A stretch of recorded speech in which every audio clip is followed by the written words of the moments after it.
Welcome back, book nerds. Like and subscribe to my channel. Thank you for watching. We are about to get the Lost Metal Brandon Sanderson. So I just really wanted to talk about Alloy of Law, the first Mistborn story in Era 2, because I am very eager to read the Lost Metal. And I did just get my notification from Dragonsteel that says I have a package on the way. My signed copy from Dragonsteel. I am really excited. Okay, let's get into it. Alloy Law. So, Alloy Law takes place about 1,000 years after Era 1 Mistborn. So long that Vin and Elend, they're really like legends and myth that are just talked about. Kind of like they're like godlike stories, godlike creatures. There's statues of them and stuff, and but it's been so far apart that people have really no memory or idea of what even occurred with Vin. Okay, book one starts with Wax, the main character, and his wife Lessie, and things don't go well here for Wax. They team up to fight a man called Bloody Tan. He is the bad guy, and Wax is sort of a cop. He's sort of a sheriff law fighter here. That's his job. And this is it's kind of a Wild West type of story, but kind of also like steampunk era kind of type city. It's a very fun world here. But things don't go well with Lessie. She is captured by Bloody Tan, and Wax tries to shoot Bloody Tan, but he accidentally shoots and kills his wife. At this point, Wax also loses his uncle and his sister, so he has no one left. He is totally alone, and he is depressed and sad, uh, and this is the real factor of his character. This really defines how he handles situations, in that he's got more depression. And again, Brandon writes depression all the time, and he really adds it to his characters. Because his characters are all flawed, because we are all flawed. Humans are flawed. So that's why, again, he's writing a great character in Wax. So Wax doesn't want to be a lawman anymore, but he's really bad about quitting his job. He becomes sort of a detective here. He's trying to move on, but he's just not good about moving on.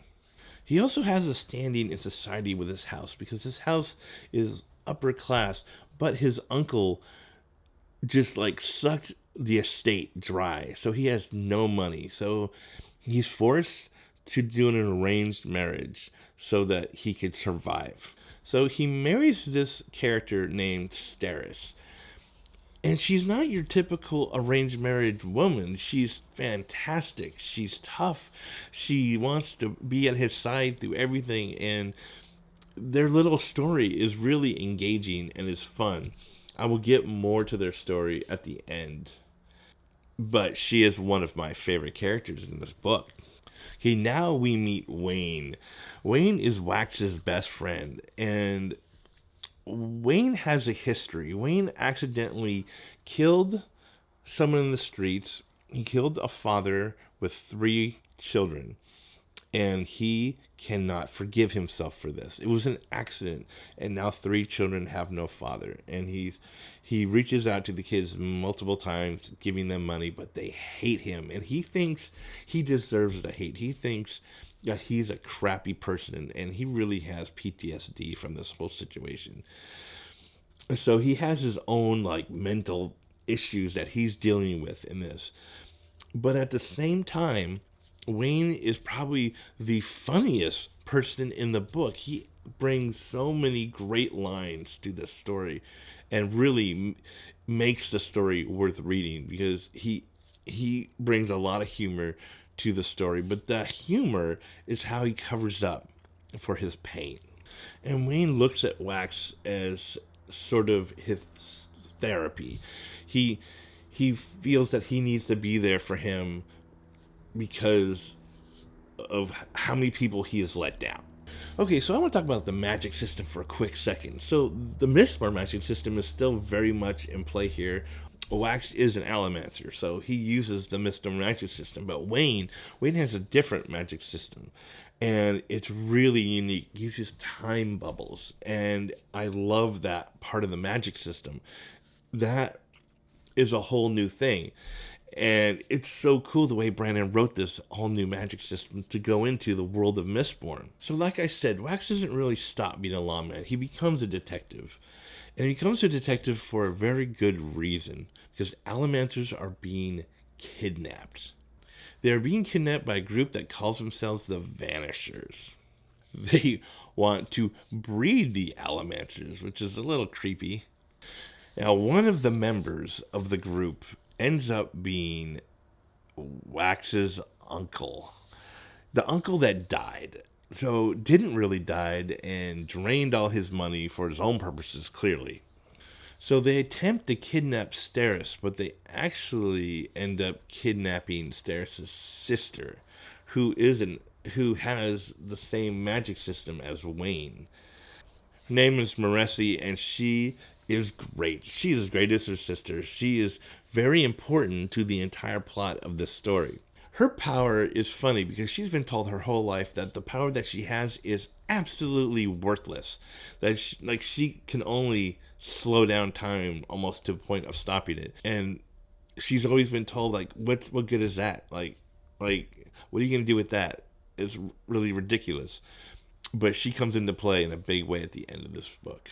Yeah, so Maressi escapes, but they get Steris. So she goes back and teams up with Wax and Wayne so they can rescue her. Okay, so here, Wax smuggles himself into the thieves' hideout. And he declares that he is going to stop his uncle at all costs. Okay, so here, Maressi's power really comes into play. And I'm not going to say really why it comes into play, because if you haven't read it, then I probably divulge way too much. But she saves the entire book at the end here because of her power. So she's really important. She's a great character, just like her sister is a great character. And Steris is fantastic with Wax. They are such a great love story that wasn't meant to be a love story when he arranged the marriage. But they're fantastic together. She wants to be at his side. She wants to go out and do the things. And she shoots people in the face with shotguns. And she is just as tough as he is. And she is awesome. And she is smart. And they are so perfect for each other. They balance each other great. He couldn't have found a better person. Okay, that's the end of book 1. Read fast.